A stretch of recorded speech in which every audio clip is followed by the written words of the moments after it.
Hi, everyone, and welcome back to PI's The Break. My name is Clare Irvine. I'm our Government Affairs Counsel, and joining me today is Brad Lachut, the Director of Government Affairs and Industry Affairs. He'll be teaching the main bulk of the course, which is today's video on vacancy clauses in both commercial and personal policies. So with that said, I will now turn it over to our expert, Brad. Thanks, Claire. She uses the term expert very loosely. For those who prefer Claire teaching these, which I'm one of those, don't worry. She'll be back very soon in the role of teacher, and I will be filling the role of host, not very well, I'm sure. Anyway, so here we're going to talk about today kind of another emerging issue when we're dealing with COVID and insurance. That is the vacancy clauses that exist in many commercial and personal lines policies and how they might impact your commercial and personal lines clients. So quick overview, what we're going to cover. We're going to obviously cover what a vacancy clause actually is, and then specifically its impact on commercial lines, and then its impact on personal lines. And we're going to ask a few of the same questions, but again, deal with each one of those separately because the way that the vacancy clause is determined or defined in each policy is a little different. And the way it affects coverage is a little different too. So it's easier to talk about them separately than it is together. So with that, let's overall just give you a broad idea of what a vacancy clause is. It is a policy provision that's found in most personal and commercial property policies that severely restrict coverage in connection with buildings or property, but we're mostly going to be talking about buildings today, that have been vacant for a specified period of days. Basically, if you're not in your building, you'll lose a set of coverage. This is obviously an issue now because we have a lot of people who are utilizing their buildings differently or maybe not at all because of government mandated closures and things like that. So it's becoming an issue that's been popping up. So first, let's discuss the commercial aspect of it. It's a little bit more complex because you're dealing with different definitions depending on who the policy is actually for.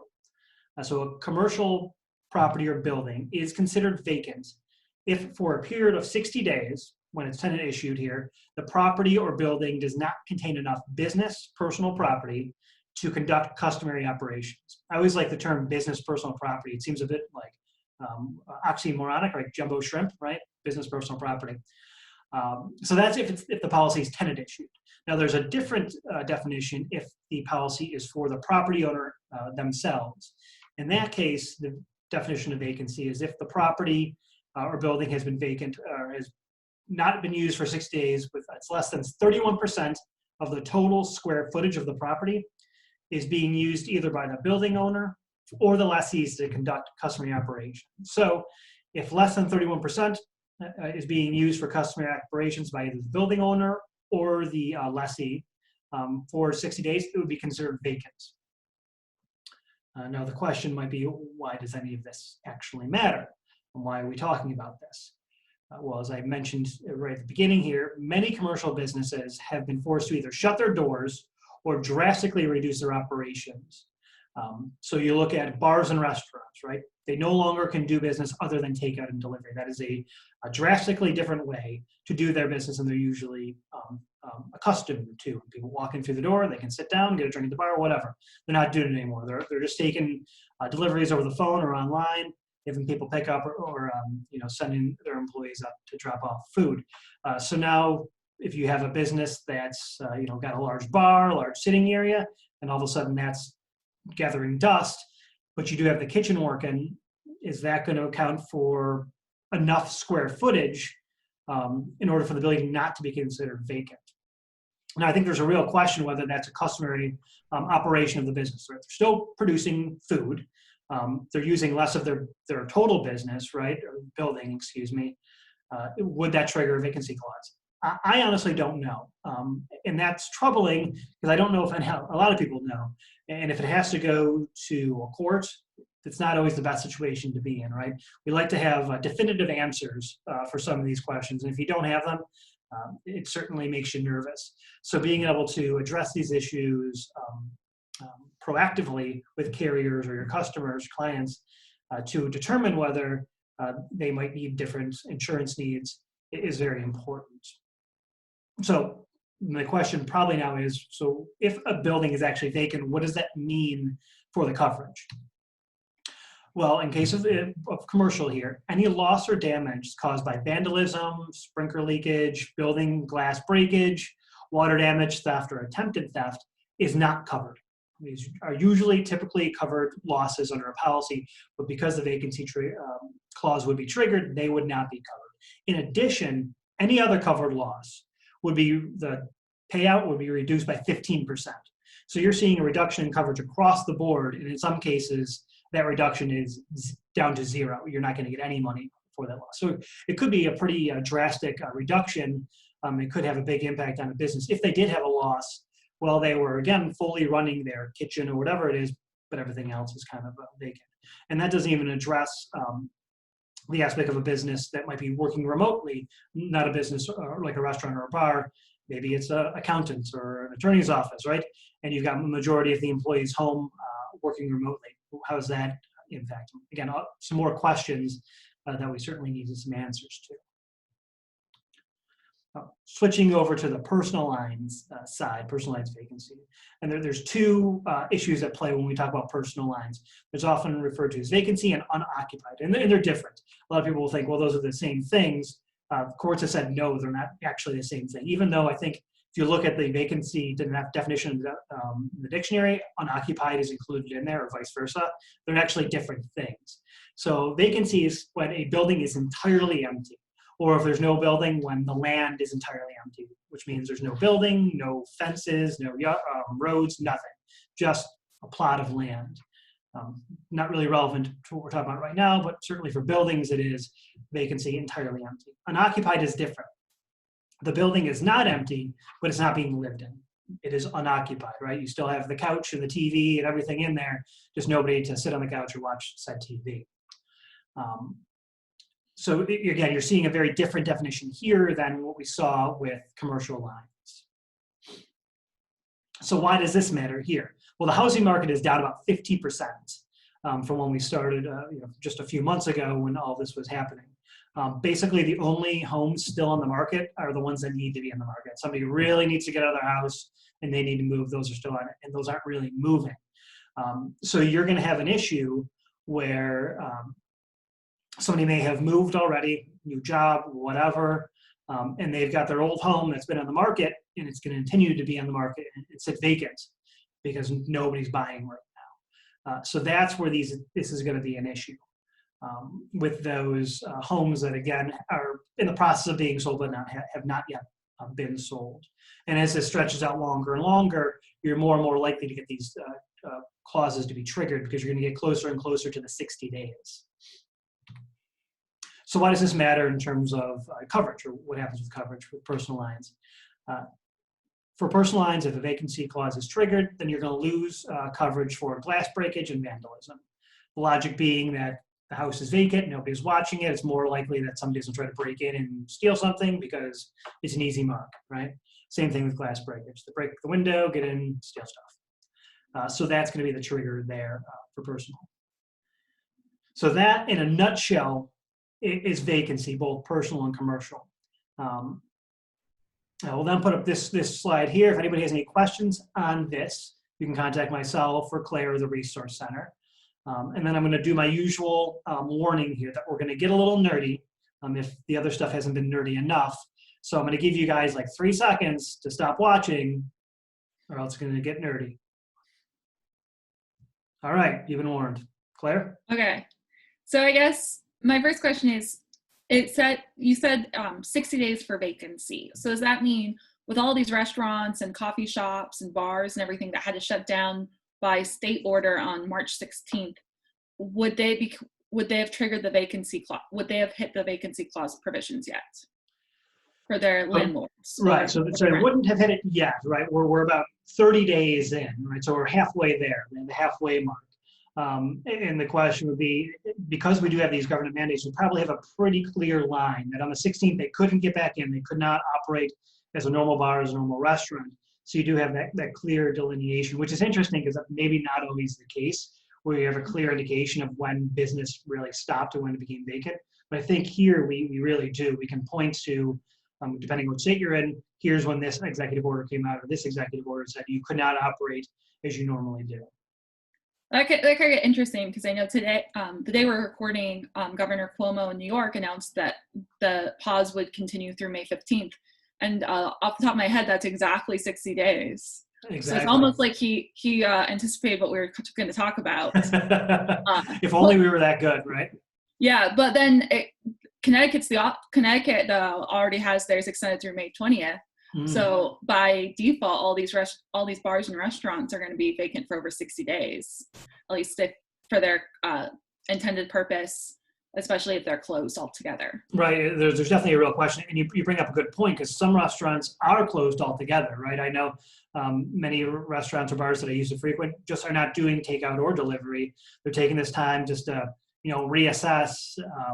Furloughed employees, that sort of thing. And I think that's a much clearer example of where there's probably a vacancy issue, right? That business is not being used at all, let alone in a reduced fashion.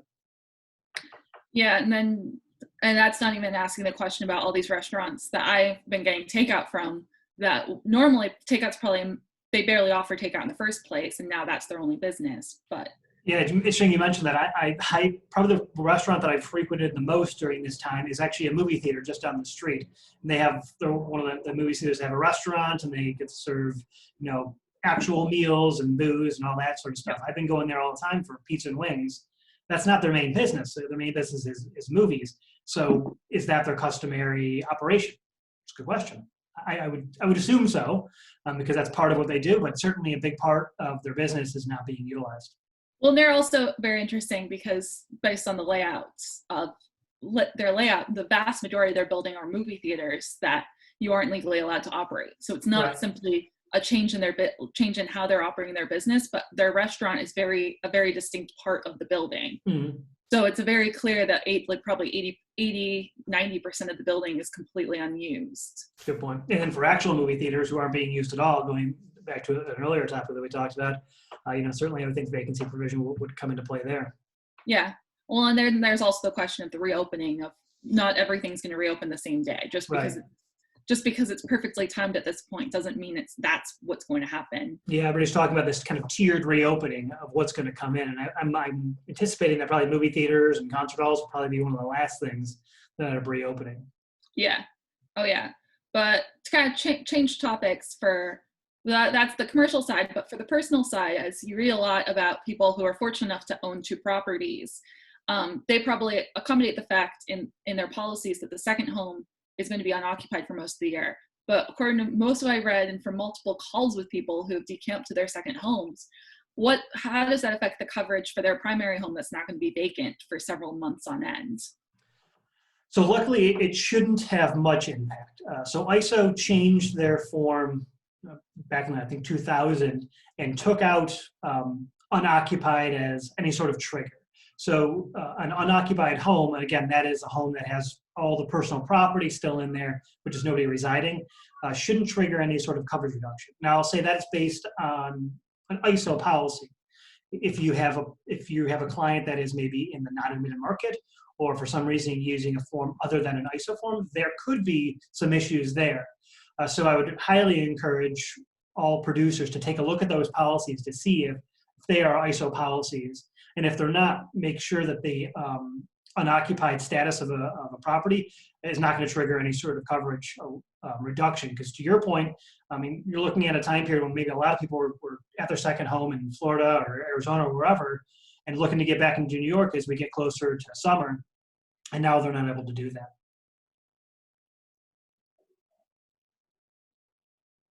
Yeah, it's a lot more difficult when you actually have to fly between the places as opposed to being able to kind of check in every 55 days to ensure it remains occupied. Set that timer to go drive out to your second home, so your main home every couple months. Mm-hmm. And the final question is one of the things the governors in this region did very quickly was put a moratorium on evictions. So does it matter if your tenant isn't able to pay their rent, but they're still occupying the building, whether it's like an apartment building or a business? Yeah, that's an interesting question. So part of the definition for the commercial lines is that your property is both rented and it's also being used for customary operations. So it's a twofer, right? It needs to be rented and also customary. So I think that the renting portion, while interesting, maybe isn't as important because it's got to be both. Although I guess maybe to your point, maybe they are using it for customary operations, but they can't pay the rent. In that case, if they can't pay the rent, probably customary operations have ceased as well. So I'm guessing that's going to be a real issue in terms of people not being able to pay the rent and have to vacate. And then you've had the couple 30 to 60 days where the business hasn't been operating as it usually does. And then the business has to clear out of town because they can't afford the rent anymore.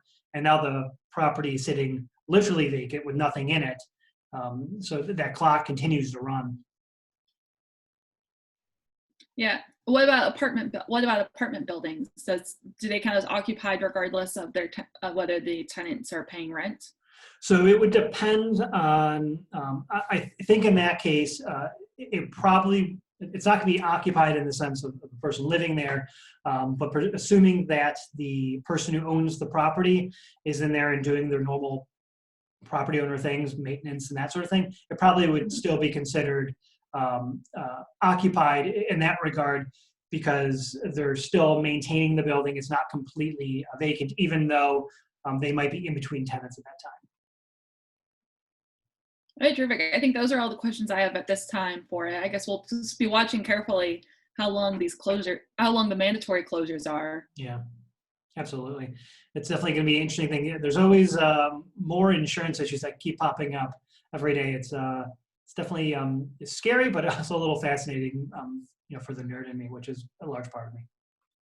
Yeah, it'll create interesting situation for people to study in several decades. Exactly. When law students won't be able to recall 2020. Absolutely. But, okay. Well, thanks for tuning in, everyone. We'll continue to post these videos based on issues that we're hearing from members, as well as different things as they pop up. There's changes every day, new executive orders every day. So we'll try to come up with videos quickly as they relate to insurance. Thank you, everybody.